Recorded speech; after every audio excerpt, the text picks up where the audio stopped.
Breaking news. Okay. Coach fired. In what league? College or the NFL? College. A college coach just got fired. Yep. Wow, they moved on from I'm a man. Yes. I mean, it had to happen. It had to happen. You know, this is a guy, wore the uniform, went through a period there where Oklahoma State would be 9-1. They'd be right there in the mix, and then they wouldn't win the game they needed to get over the hump. He could flirt with somebody in the offseason, get a new deal, but he made you relevant, made you competitive. I always liked him, fiery guy, interesting quote. I mean, he's everything media love because they were, again, relevant and he was interesting.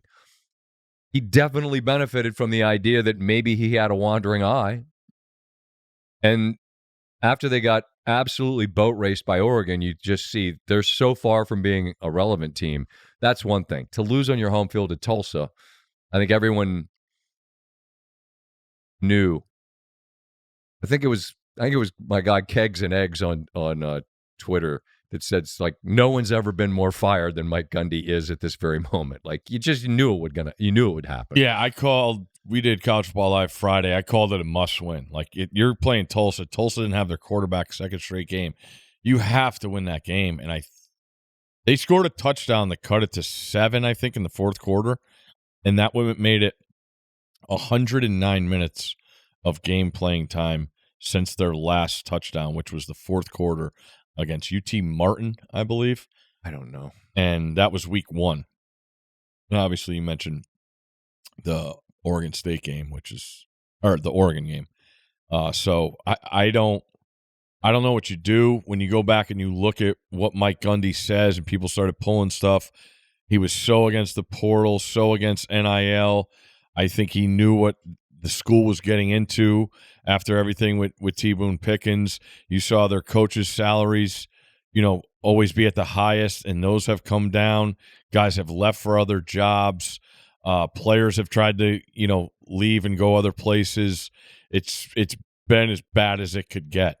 And you talked about it. He was the quarterback for Barry Sanders at Oklahoma State, man. Like, they were the team. He was the guy. That was the offense.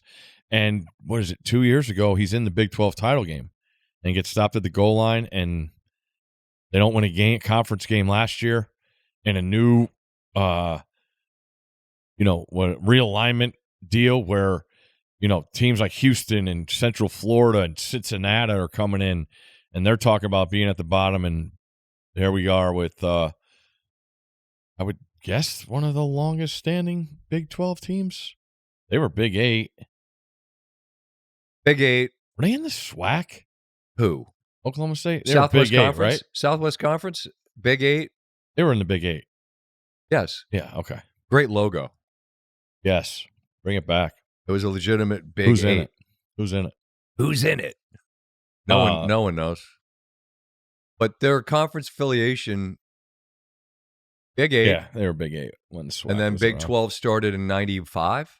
96? 96. Good job. Max McJohnny. Missouri Valley Conference is before that, as we see. I don't even know. That's before anyone. Or you were born. Makes no difference. I look at them as they exist in the space a lot of teams do, where they were always fighting uphill against Oklahoma in the Bedlam series. And they were relevant, they were interesting, they were competitive, they were good. They had a benefactor in T. Boone that wanted them to be great. And when the arms race really began in terms of facilities and all the rest, he was able to help them. Mm-hmm. And now it's an entirely different space where the people are going to need to evolve and teams are going to get left and lost. And Oklahoma State is at a place right now where they have to try to figure out who they want to be and how they want to be it. And Gundy's a guy that was so tied to their identity, right? Mm-hmm. Because of what you described, what he did for them as a player and how he made them a relevant team in the discussion for a long time. When it ends, it ends badly. And I mean, they got destroyed by Oregon, and then an embarrassing loss on your home field to Tulsa without its quarterback. A team you just can't lose to in state. The other thing too, I feel like you and I we watch college basketball every night together. Are you going to say Gallagher-Iba? And I was talking to Reese this weekend, and he and I were going back, and I'm like, because it was Saturday morning before the show, and I'm like, man, that's a brutal loss. And then I brought up the fact. I said, Scott and I have been saying for years, man, Gallagher-Iba just it makes it so bad because the seats are orange, and that's all you see is orange seats. And Reese does that thing with his pen when he agrees with you, and he's like, let me tell you something. Not too long ago, before this started, the downfall, Kansas coming into Stillwater for a college basketball game, nothing better. He's like, I put it up there with Allen Field, Allen Fieldhouse, like that, the fog. But you know what else changed that? And this is really in the weeds, but this is something that Gottlieb shared with me. Obviously, a guy that wore their uniform. That like when the Thunder showed up. Oh yeah. That really changed the dynamic. No doubt. They are a NBA team and a good NBA team. And so it's pretty spread out there in Oklahoma. Stillwater's not a gigantic place, but are we going to hop in the car and drive out there and watch them play Baylor? And they just don't. And that's a shame because we love venues. Mm-hmm. And I've never been there. But all the people whose opinion I respect, like Reese, when they say that, they're not saying it for any other reason than that's what they experienced. Mm-hmm. And that place, you could just see it, man. And I always related to them. Like as a Maryland fan, like you always related to not the blue blood. People kind of look down their nose at you, like, yeah, well, come to our place and fuck you. How about that? Right? And I mean that with like the kind of competitive fire that's required to be willing to take on the heavyweights because you're just not afraid. And it's like, you want to step into the Thunderdome, buddy. Buckle up. Yeah. And now that place for years has just felt like this sleepy cavern. I'll never forget Durant's coming out party there. Oh. He was unbelievable. And I don't think they won. I think Oklahoma State won. But not like the overtime game or he scored, like, I felt like he scored a zillion. Big Monday. It was unbelievable. Big Monday used to be the best. Oh.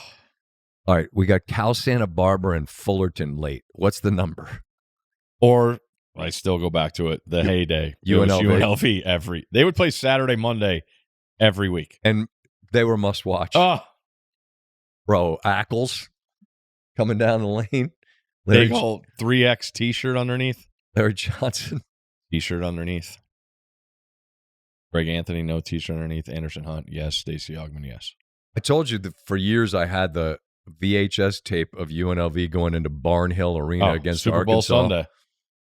I don't even know what the Super Bowl was that day, but I remember that game. Is that bad? No, it's just that's why you're the greatest. Like your brain is wired that way. I'm gonna guess it was a Cowboys Bills. It was a heavyweight showdown. 92 or 90. Grandmama or maybe 91. And the fellas went in there and let them know. Could be Bills, Cowboys.